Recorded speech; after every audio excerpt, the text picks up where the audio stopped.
Hey y'all, welcome back to the channel. Today we're checking out 20 British words that don't sound real with Heather. Builder's cleavage? Yeah. What? Builder's cleavage? Ow! Yes, actually. Cleavage? That's not real. Yeah, that's definitely real. That's Hello, an everyone. interesting image. Edinburgh here. Hair. With Heather. Heather, where are you from? I am from a tiny town in England called Marlow. And I grew up in the US, and so there's a lot of British words that I've actually never heard. Where's Marlow? Show me on a map, Marlow. Oh, it's gorgeous. Look at Marlow, y'all. Wow. It's on a river. It's on the River Thames. Wait a minute. So it's upstream from London or downstream? For her sake, let's hope she's upstream from London. That's a lot of poop. And so there's a lot of British words that I've actually never heard used. Maybe that's because they're mostly used in school and I never went to school here, or just because I hang around with some Americanized people. And so I wanted to bring up a list of words that I've learned recently are used here and ask, are these real?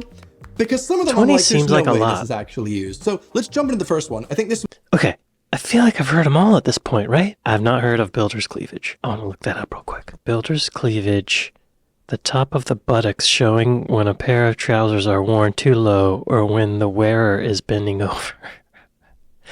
Plumber's crack. So yeah, hair. when someone steals something from your house, what would you say they are?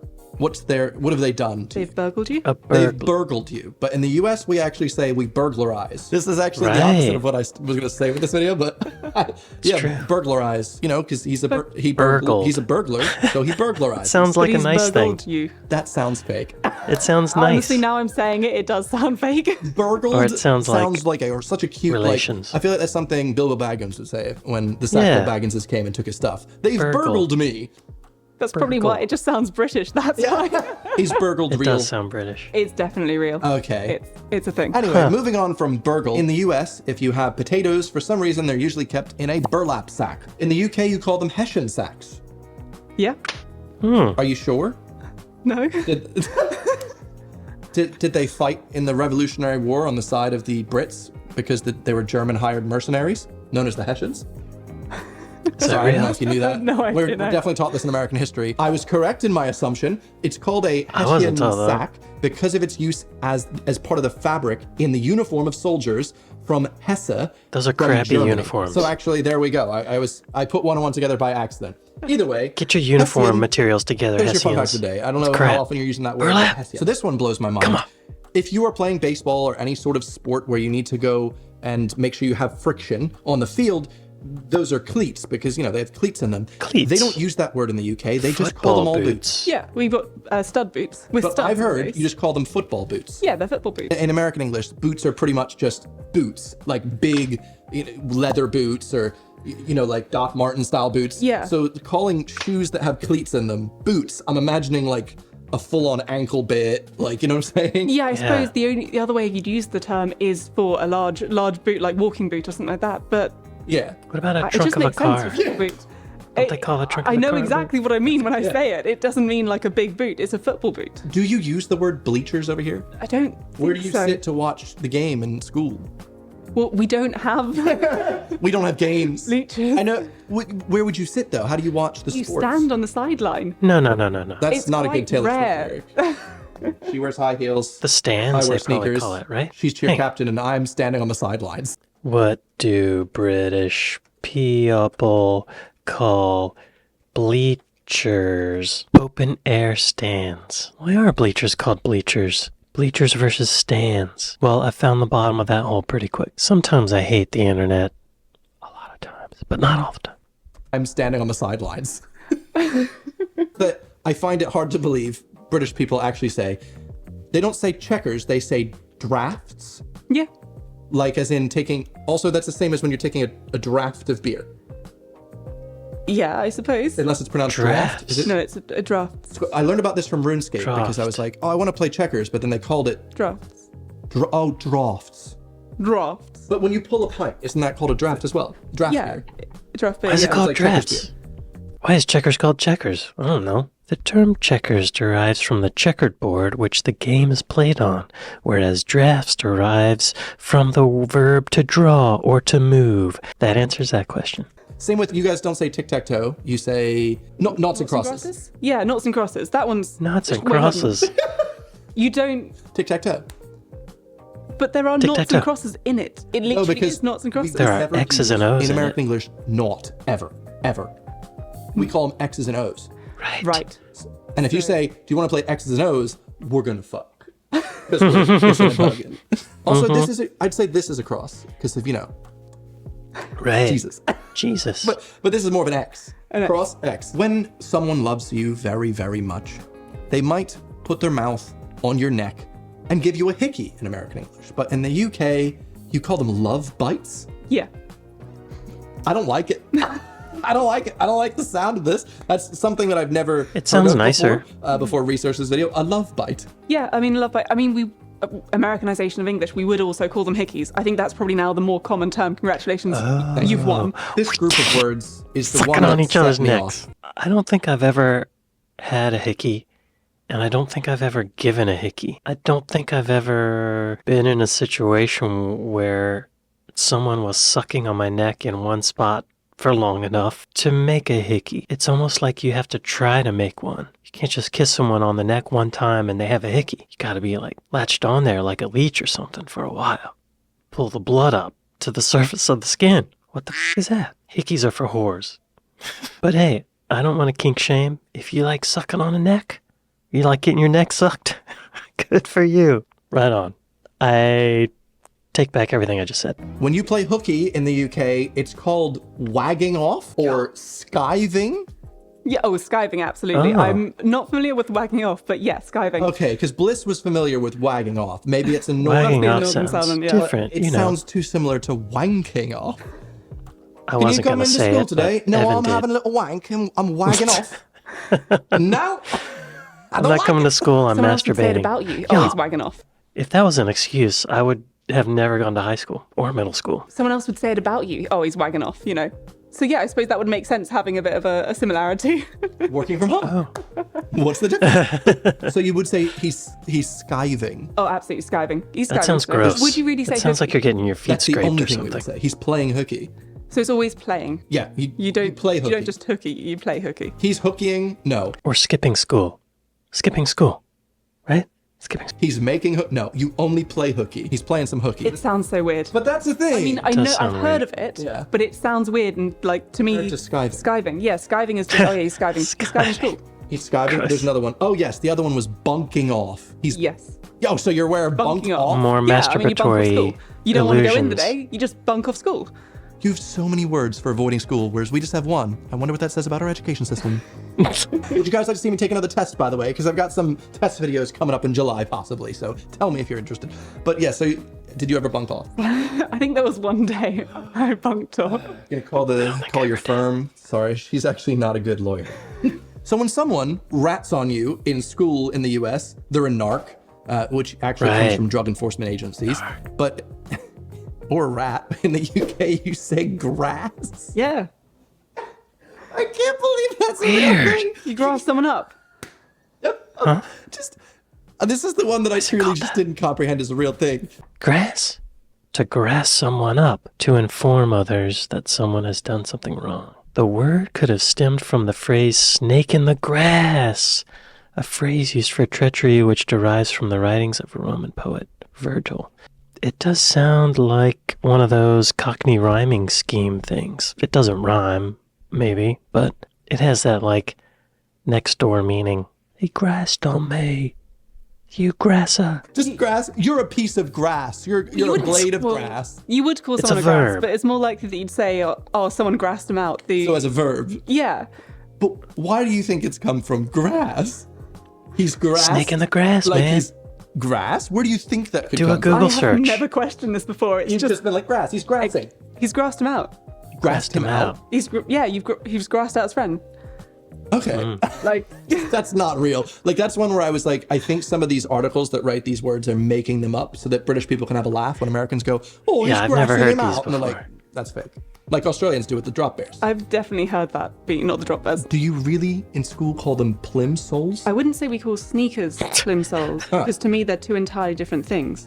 I've heard that one. Plimsolls It's are a such a very funny specific word. type of shoe that you wear in gym Plimsoll. class in primary school. what sneakers are. Sneakers are. You wear sneakers in. Or tennis shoes, or what, isn't that what Well, you no, call tennis shoes are different. to Trainers? Plimsolls. Trainers are different to Plimsolls. I thought Plimsolls What? was a synonym, so that's why I thought. Aren't they like kids? Oh yeah, they're like Converse or, well, Nike makes them too, I guess. Gym shoe or sand shoe. They're called a plimsoll because the colored horizontal band joining the upper to the sole resembled the plimsoll line on a ship's hull. It does look like a boat. Is that why they're called boat shoes? I don't think so. I have some Vans in there, like, I guess they're technically plimsolls. Comes from a boat, Evan. I just want to say, Plimsolls sound like something you get at the Morrisons next to the oranges. Literally, yeah. They're does like, sound you like buy a them in the fruit. Tesco. They're just really cheap kid a shoes that you pomegranate. can wear in. Oranges. Well, maybe not quite next to the oranges. Sounds like a but nectarine type thing, like a delicious Plimsoll. yeah, it's not something you buy in like a specialist shoe store. It's just something. It's cheap and for kids in primary school, it works. The Plimsoll. I would just call these like slip-ons. They're slip-on shoes. I found that wouldn't- same You wear those photo at gym? on Google. Yeah, like in primary school, especially, you stop and put on your Plimsolls because. Because you guys have uniforms, so you have to switch into a gym shoe, and those are cheap Oh gym yes, shoes. standard cheap. Okay, gym because I was shoes. like, why did I never have to switch into shoes? Because we wore sneakers every day because we're Right. wearing Yeah. anything we want because we have Dirty and poor. freedom. Don't. You guys use the word builder. That's a very popular word in the UK. We do not use the word builder in the States. Builder. We might say construction worker. You would just say builder. Oh, right. Yeah, the For build. me, I think that's Builder. it's interesting. And Bob, Builder. of course, the builder, who, by the way, if you didn't know, we have a complete. Even though it's in English, we made an American English version of Bob the Builder, so we didn't know that it was a British show. Even though what we is wouldn't say builder. What is it called then? If it's not Bob It's the called Builder- Bob the Builder, and we just assume that he builds things, even though that's not like a word we Oh, use. yeah. So Bob the Builder is the only builder in America. Yeah. Have you ever heard his American accent? No. I really think this will hurt you. Because you know, I've never like, seen that as a show. child, you know Bob the Builder's I'll voice. be there as quickly as I can. Okay, bye. Oh, yes. It was a terrible storm. Oh, hello? Oh, dear. Right. So you're expecting him to sound British. I actually have never heard the British versions. I mean, it just sounds wrong. Buzz, are you all okay? Oh, well, it wasn't willing yet. Yep, I'll be there as soon as I can then. Oh my god, he's so British. Wild. It was. Are you all okay? Well, it was a bit scary, wasn't it? Oh my god, they are so British. Very unexpected. Anyway, that was a That little big cement detour. mixer is Builders like Cockney. Bob, they have plumber's crack, but you guys call them builder bum? Yeah. Oh, Wait, I thought it plumber's was builder's crack. Plumber's cleavage. crack. You know when they lean over and they show a bit of their crack? Yeah, builder's bum. Builder's bum. You're not making that up. Like I said, this is what the video is called. You're not making these up. I mean, Builder's bum. It makes sense compared to plumber's crack. but like, would you just use that for plumbers? No. Would that be any if there's a construction guy on the worker? street. Like, let's say we're walking and the guy has a shirt that's a bit too small and he bends over a bit, but oh, that guy's got plumber's crack. No. Really? I'd, yeah, builder's bum. Yeah. Bricky's bum. I've heard it. I've definitely heard it. And the final one was builder's cleavage. Yeah. What? No, They have three terms for plumber's crack. that's not real. That must. Yeah, that's definitely real. Wow. What if that is very assuming of you? What if the builder was a woman? Would she have two cleavages? Possibly four. Yeah, it's just have so much more cleavage. Like, oh, that builder's cleavage. And guy's like, what? Oh, that's a man's ass. I expected a woman wearing construction vest with a nice pair of cans of paint. You know how they always say that Eskimos have something like 14 different words for snow? The British have 3 different words for plumber's crack, and we just have the one word. This is conclusive evidence that there's 3 times more plumber's crack in the UK. Anyway, that was the one that blew my mind. You know when you have a really cute little plushie? Yeah, You know, like this guy. Yeah? it is very cute. Is it true that you would call this, as opposed to plushie, cuddly toy? Yes. Because he's cuddly. You have a cuddly toy. I've never heard that. I feel like it's a very particular type of toy that Americans have, and everything else Like just a like Beanie Baby. yeah, Plushie. that kind of to me, a Beanie Baby would kind of be a plushie, like a little thing that Americans have created and invented, and doesn't really make it over here. And then everything else would be. Beanie Babies? You had Beanie Babies we did. worldwide. We Okay. did, but like it was a very American thing rather than a cuddly toy, which everyone has. You know, at some point in the 90s, 50% of American households had at least one Beanie Baby. 50. That was our Bitcoin back in the day. I had the Princess me. Diana one, and I thought I was going to be rich when I was in my 30s. In the US, if someone buys up all the tickets to, let's say, Taylor Swift, we're just bringing her up again, and then tries to sell them at the venue the day of, the people that are Scalper. trying to get tickets, they're scalpers. Yeah. Supposedly, the UK equivalent is a ticket touter? Yes. Ticket touter. That's ticket such an touter. English-sounding That's word. again one of the ones Ticket where touter. you've won. I would also call them a scalper, and probably that would be the first term. okay. But Okay. ticket touter, yes, absolutely. We would definitely use that term. Ticket and if touter's someone would funnier say to that, I would say. 100% know what it It's more was. fun to say. And I would just be like, basically, it's does a touting mean? scalper. Like, so, I'm assuming I can understand the context. They're touting the ticket. yeah, I feel like it's kind of like because they're selling it in person, they're touting it. If someone's in the crowd and they're kind of not real, they're kind of just like pretending that they like a brand, on Reddit at least, we call them a shill, but you guys would call them a plant. Yeah. He's a plant. I would definitely say plant over shill. Really? Shill. I mean, I think He's shilling that stupid. I would know what someone meant if shitcoin they or said something that you'd plant. see. You wouldn't say he's planting it. What is it trying to grow? Well, no, he is a plant. He is a plant. Yeah, you would Yeah. say. Plant That or makes is that sense. shill? See, shill makes it sound like someone's selling something, but plant makes it sound like they're a spy. Difficult questions, rather. I still wouldn't use the word shill. wouldn't shill. It wouldn't be in my wouldn't conchill with makeup. you. Not conchill with me. When I found out that you guys don't have the word stenographer for a courtroom, but you call them a shorthand typist. Yes. That is what they are, I guess. In the US, we have a lot of different words for one item of clothing. You could be wearing an undershirt. You could be wearing a wife beater. You could be wearing a tank top. And the UK sees all three and they go, vest. That's not a vest. That doesn't look like a vest. A vest is one of those things that you put on like under the suit. It's like short, has the Right. buttons up. You call They it call a vest. that a vest top. wainscot. Wait, I'm sorry. What are you wearing under a suit? No, you know, like under the suit jacket is the suit vest. Oh, you guys Your don't call them that. waistcoat. Oh God! Wainscot. I would think you were wearing some kind of crop top underneath your shirt whenever you're wearing your I suit. momentarily forgot that you don't call them a vest. You call that a waistcoat. Waistcoat, yes. Oh, waistcoat. I That's said called a vest. wainscot. I also had merch that was. Wait, I said wainscot. I think there's not. It's wainscoting, right? Wains. Right. Okay. Waistcoat. Still learning. that a waistcoat. Waistcoat, yes. That's called a vest. I also had merch that was a tank top that said, "This is my tank top," and it had a tank on it. That was my punny era. If I wanted to take you to a store, and I was like, "This place is nice, but I'd rather go to a higher quality store, one that sells a bit better quality items," you'd call that better store one that is blank. Upmarket. Is that so? Obviously, it's real. Yeah, you just use upmarket. Upmarket, yeah. I'd say it's upscale. Wait, but then that's just implying it's larger. No. Upscale. The quality scales up. It's upscale. Oh, he's at an upscale food store at the moment. You'd say upmarket. Upmarket, yeah. So it's you're Upmarket. assuming that it's a market then, aren't you? That it's the market upstairs. Well, it's the market. Oh God, I know I'm value? questioning everything. I'm like, why would you say a higher market? Yeah, so that's one where I've never used upmarket. I would say upscale. I've lived here nearly 11 years, and there are still words that I find out I have never heard, and I don't believe that they exist, like grass and builder's cleavage. Yeah. The big never heard ones for those. this vid. Anyway, like I said, this is part of a series on this channel the next month where we look more into some British words. So if you're interested, please hit that big subscribe button because we got a lot more coming your way. Thank you very much Do for that, watching. y'all. Thank you to Heather for guest starring on this one, and I'll see you next Sunday. That was really interesting. Yeah, I can't believe I haven't heard some of those. Be sure to go to Evan Ettinger's page and subscribe and like and get all that stuff. Oh, I want to say thank you all to all my patrons on Patreon. I've not been doing that, and I need to do it. Thank you guys. Thank you. Yeah, thank you all for watching this with me, and I'll see you next time. Later.